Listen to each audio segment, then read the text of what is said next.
Was turbo lib the fuck up. We already covered that. We'll look at all of his statements first. Let's look at another Fox News hit piece, and then we'll get into what the shooter's actual beliefs were. So much when I hear that, and he's so not alone in this kind of rhetoric, is that it excuses away a violent, horrific crime, and also can inspire those who are unstable and ready to take action because they hear it as orders. They hear it as orders, and I think that a lot of the folks that listen to that little waste of space twerp Hasan Piker, they don't understand that he's monetizing this, by the way. So he's saying these things that maybe he believes, maybe he doesn't, maybe he adds an extra layer of filth on it for a little more money. They're making money off of saying these disgusting things, right? And so he sits there in his little podcast mic, and to me, he's a worthless waste of space. However, the First Amendment protects his right to be a worthless waste of space. That's why it's incumbent upon parents now more than ever to know what your kids are watching, to have honest discussions at home, make sure that they're not watching people like that and getting horrible ideas. Little twerp is pretty funny. I'm 6'4", 240 pounds. Okay. There are not that many guys that look like me on the Republican side. Let's be real. Okay. Calling me a fucking little twerp is very funny. Michael Fusco Art, thank you for the 50 bones. God damn. Is it 50? 67 bones. 67. Oh, God. I'm sorry. Ideas in their head. I understand if you're 31 years old, your parents aren't going to have a lot of influence, but we need to have parents when kids are younger and most impressionable, making sure they know what their kids are consuming. Yeah, and also there's this celebration culture over just the idea of something happening to the president and others in his administration. And mockery. And mockery. And Joey, there's this business you were going to tell us about in Wisconsin, kind of doing the same thing. Yeah, so on that topic, I mean, you saw the things that came out about Charlie Kirk and how people mocked his death. And then you look over at President Trump, who I guess is enemy number one for them. And that's the problem, is that's what they truly believe. Right. There's this guy's name is Kirk Bangstad. He owns a brewery in Wisconsin. It's called the Minocqua Brewing Company in Wisconsin. This is their tweet. It says, well, we almost got #Free Beer Day. Either a brother or sister in the resistance needs to work on their marksmanship, or he faked another assassination to get a positive news cycle. We'll never know. Regardless, we stand at the ready to pour free beer the day it happens. Cheering for, hoping for, offering an incentive to kill the president of the United States. This isn't just a brewery owner. This guy is running or ran for the State Assembly District 34 against a Republican. He's also, there are videos of him laughing, cutting it up with his friend who is a leading Democrat for the Wisconsin gubernatorial race. So that's how deep this goes. I mean, just like with Hasan Piker, the difference with President Trump is when he has a Nick Fuentes come into Mar-a-Lago and somebody says, hey, this is who this really is, he tells him to get out. He doesn't. Okay. Yeah, Donald Trump dined with Nick Fuentes, who's a fucking actual neo-Nazi. I'm an open socialist, okay? I don't think socialism and Nazism are even remotely on the same fucking wavelength. There's no moral equivalence between the two, okay? That's number one. Perhaps that's the reason why I don't shy away from saying my personal ideology, okay? And he does. But the fact that he just brought this up makes it so like the fact that he brought this up on his own is so strange to me. He's like, well, you know, the president dined with the neo-Nazi and he was criticizing it. It's like, yeah, of course I am, because I'm anti-Nazi. I don't think the Democrats should be anti-socialist or anti-communist. I think that's fucking idiotic.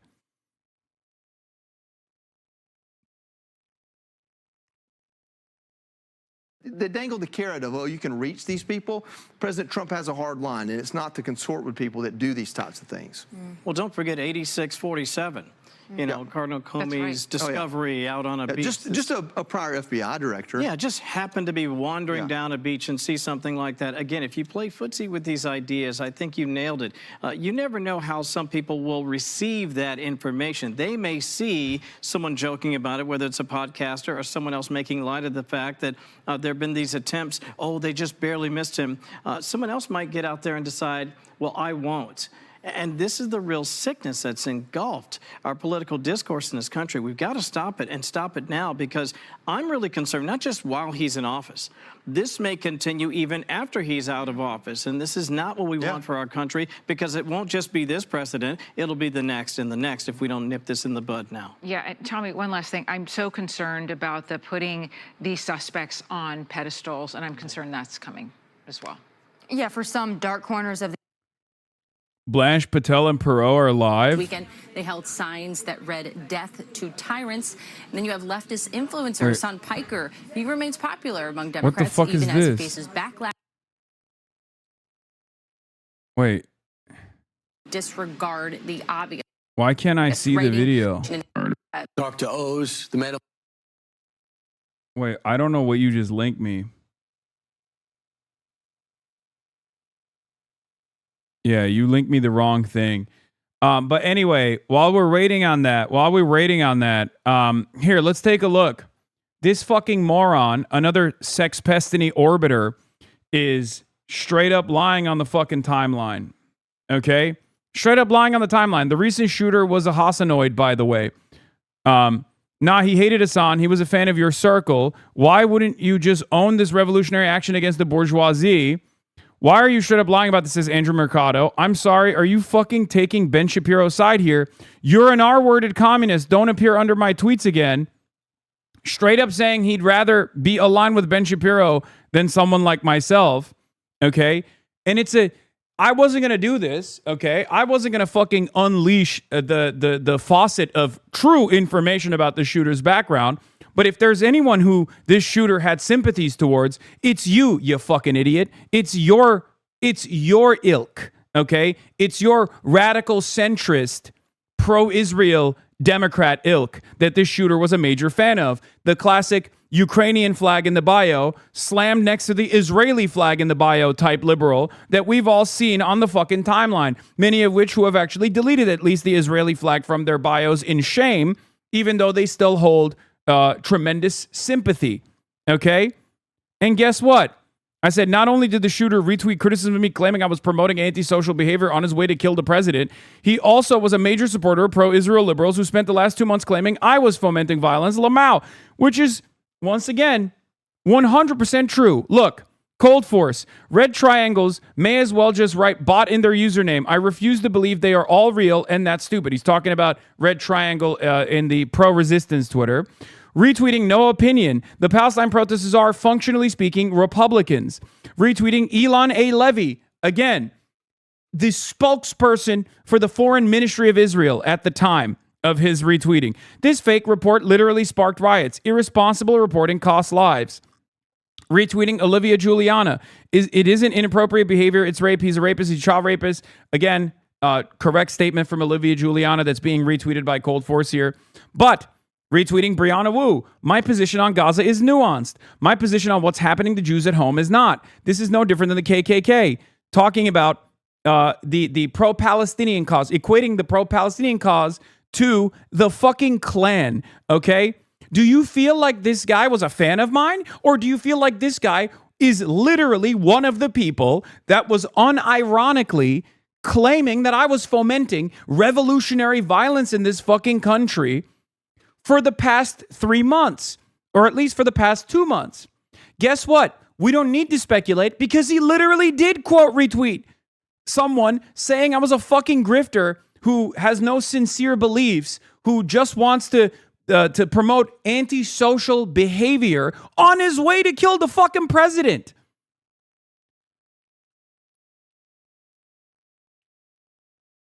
So I know exactly who this guy is because I've been dealing with exactly this guy for the past fucking 3 months.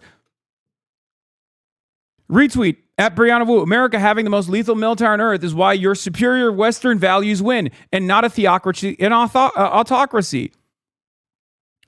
Retweeting Dylan Burns. Ukraine's breaking the Russian naval blockade is one of the least covered victories of the war. Okay, that one is fine. That's like, not that crazy. Sarah Longwell.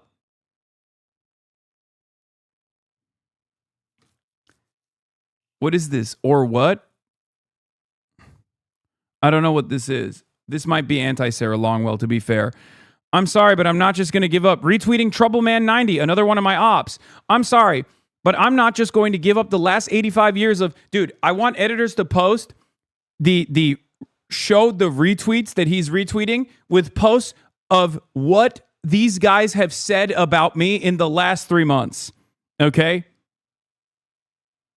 It took 1 second of me hearing this motherfucker's voice from a 2017 news hit to know that this guy was one of those like radical centrist liberals. Okay?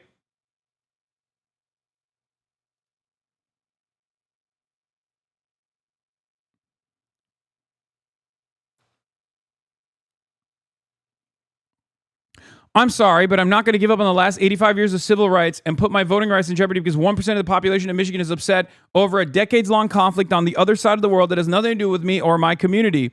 Yes, idiot, 1,000% yes. Simply voting would have saved this man. 6 conservatives on the Supreme Court refused to refuse to stop the executioner explicitly because y'all didn't vote. Harm reduction voter, maximum harm reduction voter. Adam Schiff barely beat his Republican opponent in the primary. I do not have confidence that he can win this seat in November. Therefore, I'm calling for Adam Schiff to step out of the race and allow party insiders to pick a new Senate nominee. Like, he was a massive Troubleman90 fan. What does Troubleman90 have to say? Virtually every single person that has been handshaking with the Republicans for the past 3 months almost now, claiming that I am responsible for the political violence of this country. This guy was your guy. This guy was a major fan of you. He was retweeting all of your fucking tweets. What do you say to that? He fucking hated me. He hated me. He loved you and he hated me. What the fuck do you have to say about that now? Huh? Unlike you, on the other hand, I don't think you are the reason why he did this thing, okay? Because I'm not a fucking asshole and I'm not a fucking idiot. But it's unbelievable that there are still people out there. Unbelievable that there are still people out there trying to be like, oh, this guy was a Hasan fan, leaning into the fucking right-wing Republican propaganda. The growing chorus of Democrats raising questions about whether Trump won legitimately is now too big to simply ignore. Oh, he was saying, or what, to Sarah Longwell, saying, no, you should actually... because he was an election denier. Okay, the guy Cold Force, he was like literally blue on. He was the guy I was making fun of early on.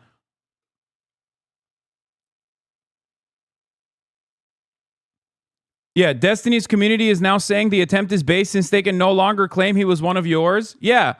Because these guys don't give a shit about anything. They don't care about anything. They're not serious political actors. All they care about is doing Gamergate-style disparagement campaigns against one person, me. That's it. That's all they give a fuck about. I know it sounds insane, but that's all this is. It blows my fucking mind, but that's literally all it is.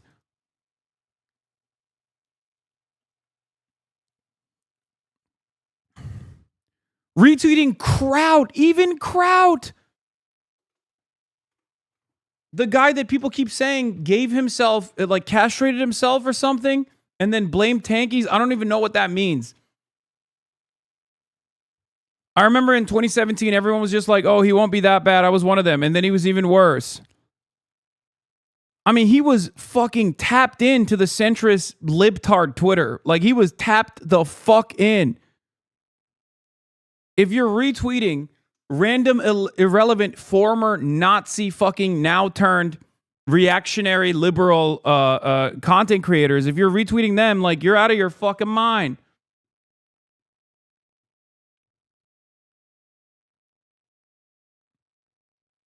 You can make out the $1 million check to The Nation magazine. Thank you for your attention to this matter. A, this is a screenshot. B, do you understand this was back when I believed your side lies? Don't make me defend and own the things I've said. I don't defend this. I educated myself and changed my mind after October 7th. This tweet is from 2024. Please make the arrangements to send $1 million check to The Nation. Oh my God. Brianna Wu is unbelievably disingenuous and so fucking stupid. Election denier, but voting would have saved us. Castrate self with CBT, blame the tankies. That's what the Kraut guy does, right? I can't believe this guy's Reddit account was seemingly the most like boring one. Yeah. This is the guy he was retweeting. Okay? This is the guy he was fucking retweeting nonstop. Here's a video of Hasan saying Kamala and Trump are the exact same. Notice how passionate he is. You truly believe this deep in his heart evil. Yeah, on the issue of Gaza. Okay? Sucks to suck, but it's fucking true. Yes, Brianna Wu is so fucking stupid that she's trying to say that her tweet equating pro-Palestinian protesters, campus protesters of the Klan is actually a pro-Palestinian tweet.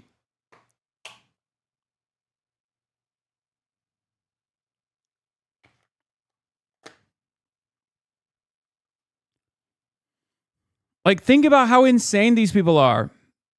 Think about how fucking insane these people are. One of their guys goes out and tries to assassinate the president, and they're like, yeah, this must still be the radical left.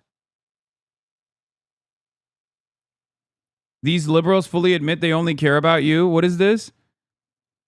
I've been pretty clear about what I think about Piker's rhetoric, and I have mentions to prove it. But I do have an important observation about Piker. He's not the president of the United States. He's a Twitch streamer 80% of Americans haven't heard of. It's not the same.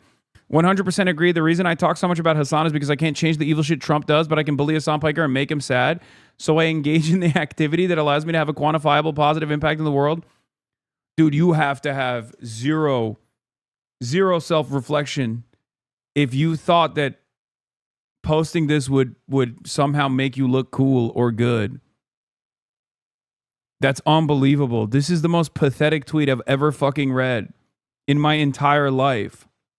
You just openly admitted that you obsess over me because you have no fucking power. You recognize your powerlessness with the hopes that it might actually make me sad. Why would it make me sad?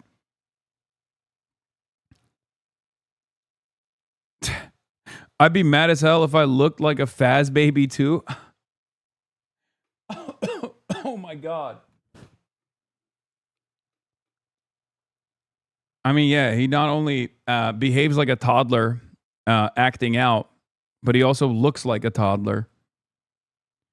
But it's just, that's a crazy thing. It's not going to work, buddy. It's not going to work. You are not even remotely the most consequential hater that I have. They don't think it's loser shit to do this. 1K likes, they're just smelling each other's farts. Yeah, but that's not even reaching like any salience here. This is not reaching any prominence either. Also, yeah, when you look like this, when you behave like this, you can't really bully anybody. Why do you want to be a bully anyway? But I guess this is like, I guess this is your opportunity to try and bully someone on the internet. I don't know.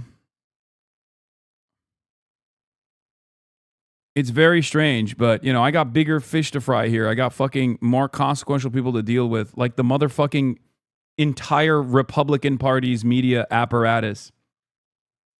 Or an entire country's propaganda apparatus, the country of Israel. Well, I guess the country of America, too. Let's be real. Republican media is literally fucking state media. So that does make sense. Like, you should use, to the liberals who come in here, who are hate watching, like, please use this, use all of the anger, angst, animosity you have towards more productive goals. Okay? Goals that will help you out in the long run. Lean into political organizing. Go outside. Please, Jesus Christ. Yeah, this is funny. Julian from Dropsite says, okay, fine, the shooter didn't like Hasan, whose rhetoric thus couldn't have played any role in motivating the attacks. But why would Hasan say things that would make the shooter hate him? Will Hasan condemn himself for making the shooter more angry than he already was? Yeah.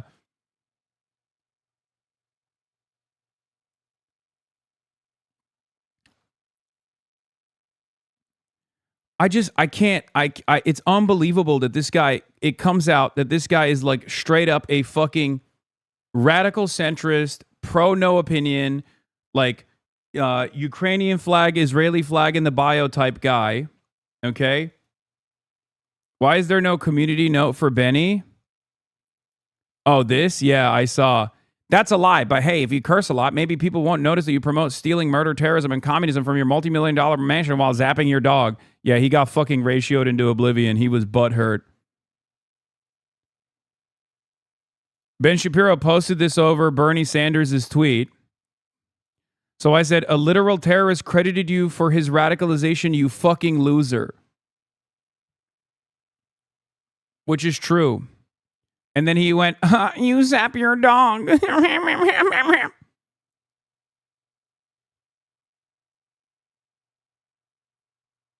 I think there's a bigger story here about how your haters, especially since October 7, have been feeding their audiences an ahistorical alternative universe that radicalizes them to them being brain-dead liberals like Cole Allen. Yeah.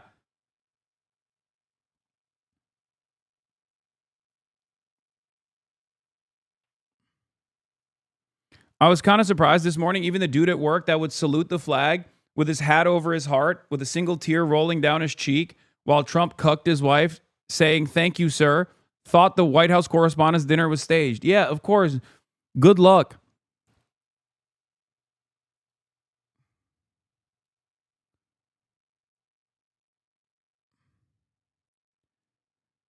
Yeah, this guy, Evan responds, you'd rather ally with Ben Shapiro than a communist? Unironically, yes.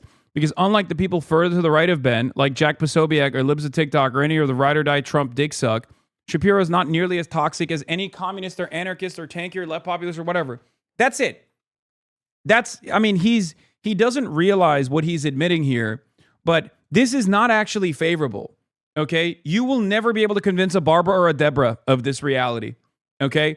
Go talk to any white suburbanite Barbara or Deborah over the age of 65 that's a lifelong Democratic Party voter or recent Democratic Party voter, that the Antifa guys, the guys that wear the black masks that go after neo-Nazis and whatnot, or the pro-Palestinian crowd are not their allies, but Ben Shapiro is, and watch their reaction. Those Barbaras and Deborahs will load up socks filled with batteries and beat you to death with it, okay? What the fuck are you talking about? These people unironically have real smoke for the Republican Party.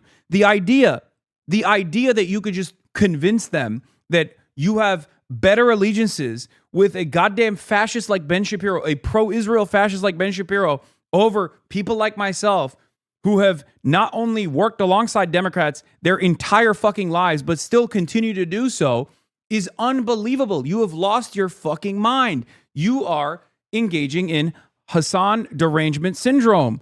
That's what it is.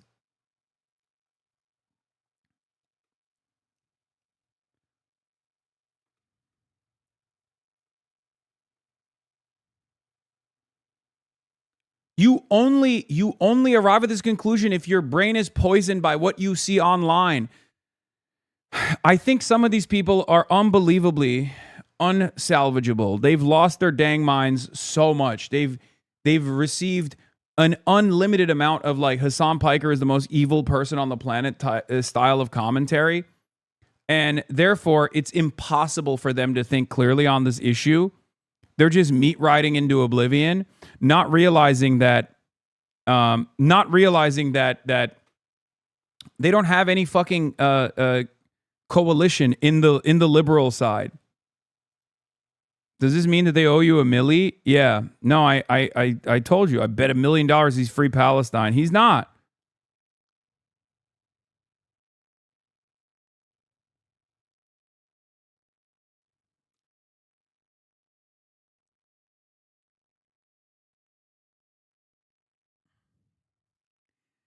I don't think these guys understand that. I don't think these guys understand where the actual population is. I don't think they understand where the resentments are for the independents. They think that if they present someone like myself in the worst light, that liberals will hate me and therefore hate the things I stand for, like Medicare for all, being anti-Israel, free college, like Bernie-style left populism. That's not going to happen. You might get a couple of them. You might convince a couple of them that I'm a bad person, but their attitude is not going to change. That's why Graham Plattner is fucking popping off in Maine right now, because Graham Plattner embodies all of those qualities, right? Graham Plattner is a candidate that is doing all that. Abdul El-Sayed is a candidate that is doing all that. And that's part of the reason why this kind of smear campaign, where I'm associated with people like Abdul El-Sayed, is not actually hurting the chances of these candidates. It's actually improving their standing. Because even with all of the negative pushback, even with all of the smears, it doesn't matter. People still go, hey, a lot of these people are yelling at this person because they're fucking... a lot of these people are yelling at this person because, you know, he's anti-Israel. I'm anti-Israel too. I've heard this kind of attack over and over again. I'm going to vote for the guy who's anti-Israel, who's like sincere on this issue. No, it's a personal issue with you. They don't have even 1% of the smoke for Zoran. It's an obsession. They're mad you were successful instead of their favorite streamer. Yeah, I mean, not all of these people are operating with the same fucking perspectives.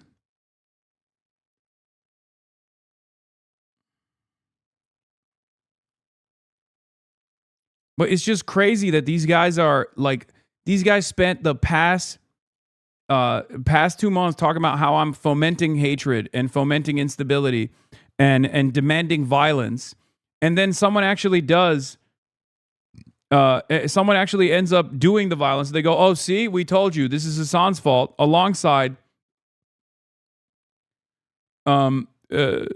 alongside the rest of the fucking Republican media infrastructure. Do you think the smear campaign is successful? Fuck no. Do you think it's successful? You have to remember. Yeah, I promise you, these pro-Israel people that are attacking you are going to save your image from those that have been tricked and fooled by that group, because no one is more vile than pro-Israel ghouls. Exactly. You think it's bad that fucking Fox News is making me the poster boy of like the American left, saying I'm a dangerous person? No, of course not. Of course not. There's tremendous negative polarization against Fox News when they fucking constantly posterize me every single day of the week. You think liberals that see that are going to be like, well, I agree with Fox News? No, of course not. Most liberals are not that insane.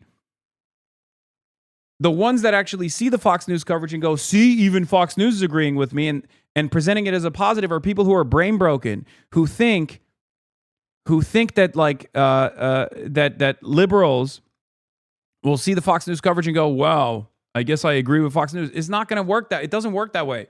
It does the opposite.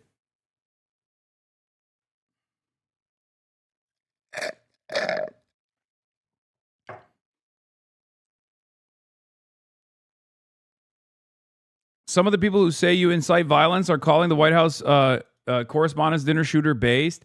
Yeah, because they realize it's one of their guys. That's it. If the White House Correspondents' Dinner was a HasanAbi head, they would have been running around talking about how dangerous and how violent of a figure I am in American politics, because the people that do this don't have any real politics. Their politics just revolves around the personal envy and angst and animosity of their favorite sex pest cult operating streamer, Destiny. Many of these guys are just orbiters of Destiny, even after it came out in a fucking civil court case that he was procuring child sexual abuse material. Okay? These guys have not given up. A guy who can't even take care of his own son, whose own son came out as a fucking neo-Nazi, is supposedly converting young men. Get the fuck out of here. He's not converting them to anything. He's converting them into being his personal cult slaves. This is what 7 years of cyber stalking and cult building around fuck Hasan, nothing can change, does to people. They literally have no solutions or ideas. So as things get worse, they resort to idiotic violence, because in America, that's all people with no organization have. Yes, ironically enough, my dad hates you. I told him you're debating Sean Hannity, and he said, I guess he can't be that bad. See?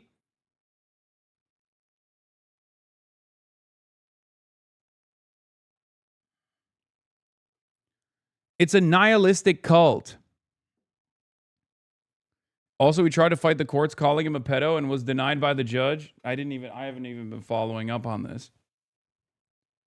But anyway, what do I always say? Ironically enough, so much of the commentary revolving around my analysis over structural forms of violence and the anger that it creates in response to people experiencing these structural forms of violence is to do what? Is to take that anger and channel it into organizing, channel it into more productive things. And perhaps that's the reason why, because there is a real discernible North Star, a real goal in this movement of making necessary changes in American politics, that people don't engage in adventurism, which I routinely talk about being unbelievably unproductive and bad overall for any sort of serious political movement. I've never been a fan of decentralized forms of violence. And as a matter of fact, that fucking New York Times conversation literally revolved around that. Okay, Alonzo Grimandi, thank God there's like at least some intelligent people out there, you know, college professors and the like, that are aware of my commentary and aware of the things that I say. That he had a decent opinion on this. He says, in a well-oiled democracy, there'd be left-wing mainstream outlets showing you Hasan the Hun in that same podcast saying he does not endorse killing CEOs, or maybe clips from his own stream stating his views clearly. But not in a plutocracy like the U.S. That outlet does not exist. You are witnessing the U.S. political elites disciplining the public, making sure it does not dare get curious about his views or how the structural violence of the system itself, dying over lack of healthcare, is justified as inevitable or even fair, natural, when it shouldn't. Polite society demands you condemn political murder, not social murder. On the contrary, it justifies it as your personal responsibility. People affected pick up on that contradiction, but do not have the tools to express it coherently, so they simply celebrate the murder instead. Understanding this process theoretically and providing that framework for coherent expression is not moral justification. It never has been. And Hasan the Hun has been very clear about this.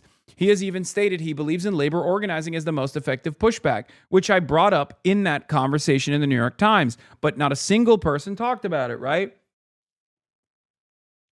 That's what's so frustrating about it, because a lot of people at the point of incitement will turn normal systemic critique into something it's not, an endorsement of, like, you know, wanton cruelty, or an endorsement of fucking going out and like murking CEOs in the fucking streets.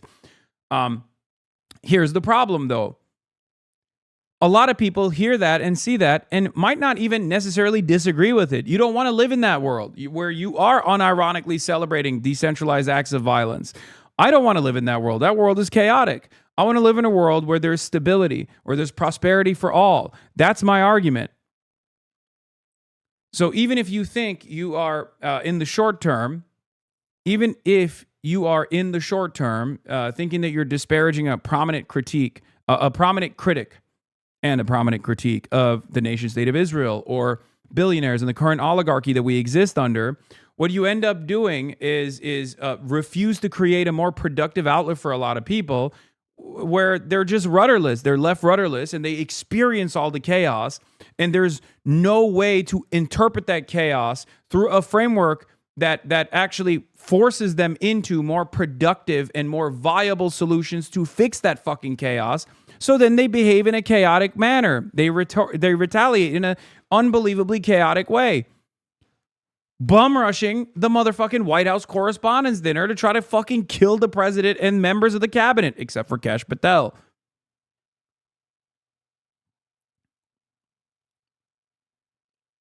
This is what happens when liberals experience the anger and the frustration and are left rudderless. They're left with no pressure valve. They're left with no vote that could potentially help them feel like they're moving in the direction of a discernible solution. Okay, they vote for regular centrist corpo dems, and then those corpo dems don't actually improve their material circumstances, so they're left more angry than they were before. You asked for this, shooter, repost one of your haters. I know. I already covered it. One of my number one haters, the shooter was in agreement with, including on the issue of Israel, ironically enough. So this shooter was a pro Ukrainian flag, pro-NATO, pro-Israel guy. This shooter was more likely to fucking kill me than the motherfucking president, if we're being real, depending on like the level of animosity that he had, considering the communities that he was a part of on the internet. Anyway, this is not a radical viewpoint by a crazy podcaster either. These are pretty well cemented critical views of violence in the state. Mark Neocleus in Britain, Jacques Rancière in France, Joy James in the U.S., among many others, have made this point over and over again. So Hasan the Hun has clearly read them and done his homework. It's easy to pick up on his words if you know the literature. CNN, Fox News, and mainstream punditry either have not or have, but don't want people accessing these views. No, they don't. They don't do any fucking... Their worldview is unbelievably nearsighted. Their worldview is hermetically sealed in the neat little confines of neoliberalism. There is no world where they reach beyond that analysis. Back in the day, I think, right-wingers used to do that. Okay? They used to.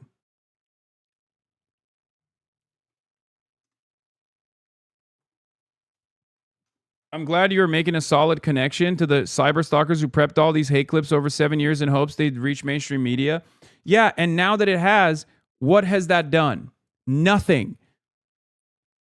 So please, I urge all of the cyber stalkers, it's been a 7-year process. Just give up and work on something more productive, please. I beg of you. I promise you, you will be healthier and happier.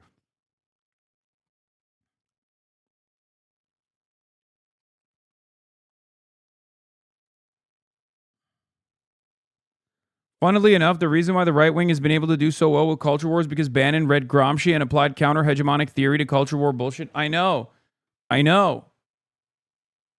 That's it. Bannon is one of the better read Republican demons, ironically enough.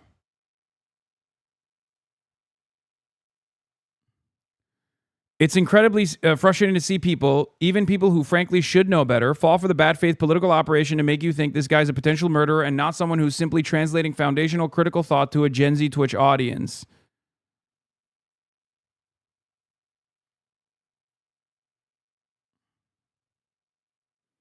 This guy is a perfect example of a liberal who refuses to see it. He could very easily put out a very quick vid clarifying he doesn't endorse killing CEOs, and right now it'd have no problem getting widely circulated. He probably doesn't endorse killing CEOs either, but it'd be death to the brand he's cultivated to admit that, like some school marm. He says it in the podcast, but no one is curious enough to watch it. Either that, or they're just ignoring it because it doesn't fit the narrative. A lot of these controversies have YouTube vids dedicated to them. A good example is the Rick Scott statements, and yet it's still brought up. Clearly, one of his 10 million dogged defenders should edit the clip down and push it out, like they couldn't, for some reason, do with his endorsement of Harris. I even added the time, 110, where he explains the Rick Scott comments. In the first video you get on his clip channel and type Rick Scott. The problem is people don't care to look, even when we present them with this. Thanks for the timestamping, but this doesn't say the Mangione killing was wrong. I was referring to the mention of him on a video of the Rick Scott and not that stop people, blah, blah, blah, blah, blah. I have to thank you for providing that citation from the very end of a new 35-minute show. You spent time researching that I wasn't willing to, so points to you. But that was an exceptionally weak, reluctant, one-word answer, arguably more on whether he'd do it than if it's right or wrong. See? When he is faced with what he was looking for, from the very same primary source, that same interview where they asked me straight up, would you kill a fucking CEO or do you endorse the killing of CEOs? I say, no. And he still goes, you spoon-fed it to me, but I still think it's weak. It's a goalpost shift, right? This guy isn't just dealing with some of you guys in the chat as well. He's dealing with Alonzo Gourmandi as well. Alonzo Gourmandi literally turns around. Gourmandi says, you mean this video with 146,000 views on YouTube alone, not his biggest audience, that not one media outlet has shared? You guys exist on a parallel reality where it is not on TV or in the YouTube channels of TV shows. It doesn't exist. Do the homework. You need to join the 21st century. He does not need to join the 20th. 20th century media will not show you the information you need to be informed. Ugh, did you have to show me a picture of it instead of linking to it? Yes, because the Nazi saluting owner of the Free Speech Absolutist website, blah, blah, blah. And then he links to it.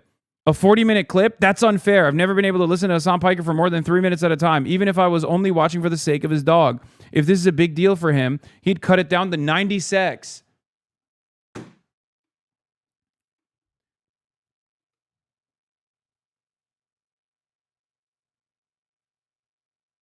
No fair. Now that you linked it to me, well, it's too long. I don't wanna. I mean, he's not being lazy, by the way. That person is not being lazy. That person is being contentious. That person's goal is not to arrive at a productive conclusion here. That person's goal is not to arrive at the truth. That person's goal is to simply keep annoying people and win some sort of Pyrrhic victory in the process. Schrodinger's Presence, thank you for the 25 tier 1 gifted subs. Yes, he is obtuse by design. This is what a lot of people do.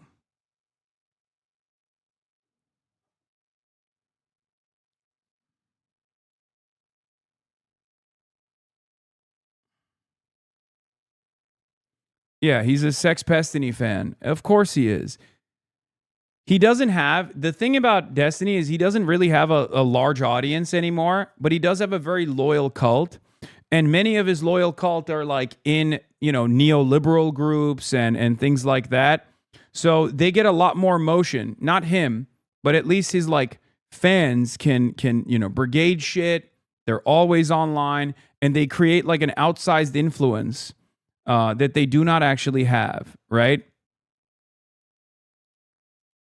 What is this? Yeah. Oh, here it is. Yeah. He's just like constantly. It's controversial to say how much violence at large protests just outside of a border makes it too bad. Extremists of any sort can only view tragedies as opportunities. Yeah. He's a fucking fan of Destiny.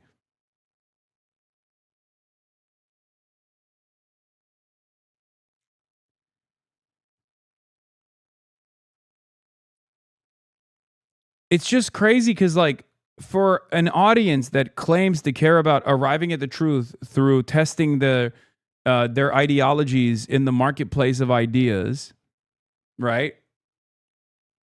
It's unbelievable when they're faced with like information that corrects the record. They go, nope. This professor of resistance history gives such a profound analysis. Night, within just minutes after shots rang out at the White House Correspondents Association dinner where Trump was in attendance, Democrats were already posting that what had happened was an act of political violence that everyone must condemn. Even before anyone knew the name of the alleged shooter, Democrats across the establishment were telling you the same thing that Trump wants you to think about it. It's an act of political violence which has no place in a democracy. Well, that's all fair enough. But before we even know his name, they could tell you what was on his mind? Why be so quick about it? Why choose to immediately classify it as political violence? What work is that doing right now in our politics and political culture? We can start with this. It's not condemning political violence.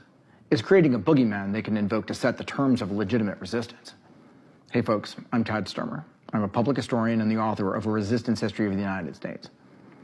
By the time I stopped counting, I had seen more than 50 posts from across the Democratic establishment.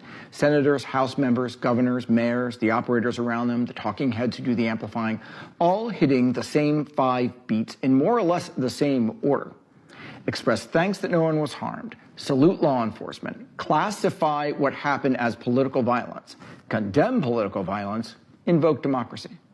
Check your own feed right now. You're going to find it. The wording shifts a little. The priorities don't. They all got the same push alert. The first 2 beats are pro forma these days, like thoughts and prayers. But the last 3 are different. They're a choice, a particular choice, a coordinated choice, made before anyone could possibly know what had happened, all reaching for the same vocabulary at the same time. What makes the forced consensus so jarring is how wildly disconnected it is from the actual public conversation. While the establishment locked arms around their script, the rest of the country's feed fractured instantly into 2 competing realities.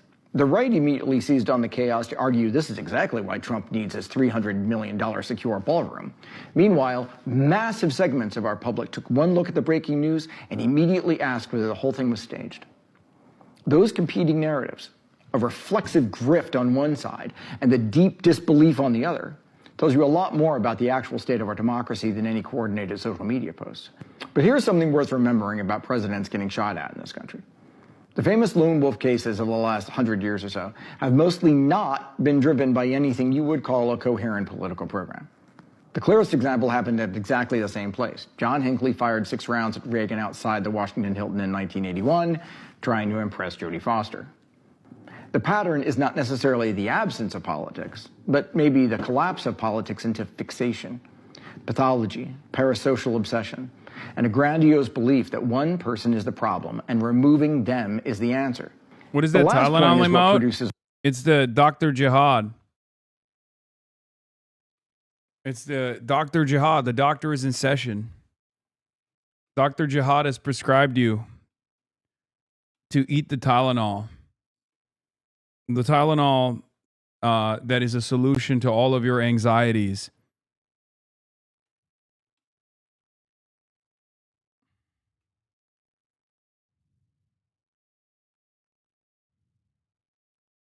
Lone wolves.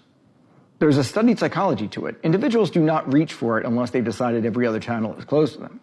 Not actually closed, but closed in their heads. They've reduced their world to a single face. Remove the face, fix the world. Nobody else is going to do it, so I will. But as far as resistance history is concerned, it's also the worst possible form of anything you would want to call political violence. And it's not what political violence means inside any serious resistance. Lone wolf violence isn't resistance. It's what someone does after he has stopped believing in resistance and collective. Yes. I mean, he is addressing adventurism. This is what you do when there's no more outlet, when you have no more belief in a productive way to deal with the issues that you're facing. Action. Real resistance understands that abuse of authority is structural, that removing one functionary produces a replacement functionary, that what has to be intervened in is the apparatus itself. It's in the Declaration of Independence, the right of the people to alter or abolish destructive governments, not alter or abolish people, alter or abolish the structure. Direct action is intervention in the abuse, not violence as an outcome. It's making the mechanics of abuse costly, slow, and impossible for the people running it. Escalation is a calculated tool used only when every permitted channel has been foreclosed. Isolated violence is not how serious resistance movements build the capacity to act at scale, to push back abuse operating at scale, like across a nation. Because it's a strategic disaster. It often triggers crackdown that damage the very movement trying to change the structure. Resistance organizers have learned this from history, particularly on the left, and they've learned it expensively. So when Democrats across the establishment reach for political violence within minutes of an event they cannot possibly have understood yet, they're accomplishing two things. First, they're inflating a lone act into a strategic threat that almost certainly was not its origin. But the bigger point for resistance is the second one. They're flattening the entire spectrum of opposition. By characterizing an armed charge at a hotel checkpoint as political violence, the Democratic establishment creates a massive rhetorical umbrella. But once that umbrella is open, it becomes remarkably easy to sweep any unsanctioned, disruptive political action underneath it. Anything they don't filter and organize and promote as their own. They intentionally conflate the image of chaotic desperation of a lone gunman with the organized, strategic escalation of actual resistance movements, the kind of patient structural work that has historically changed conditions in this country. So the intended effect is to preemptively discredit all opposition that isn't theirs. They are the legitimate opposition. They are the defenders of democracy. Anyone else, by definition, isn't. They get to call those shots, and only them. Whatever anyone else is doing to oppose Trump and MAGA... Taserface, I didn't hear you condemn murder today. See next message. I'm unsubbing, and my last message is why. As always, 10 Am Israel Chais, Am Israel Chai, Am Israel Chai, Am Israel Chai, Am Israel Chai, Am Israel Chai, Am Israel Chai, Am Israel Chai, Am Israel Chai, Am Israel Chai, Am Israel Chai. I condemn murder and theft. I condemn murder and theft. Condemn.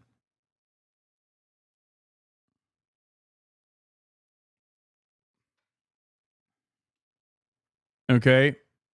Okay, now that we got that out of the way, you guys can still feel confident in coming to the broadcast and listening to what I have to say, of course.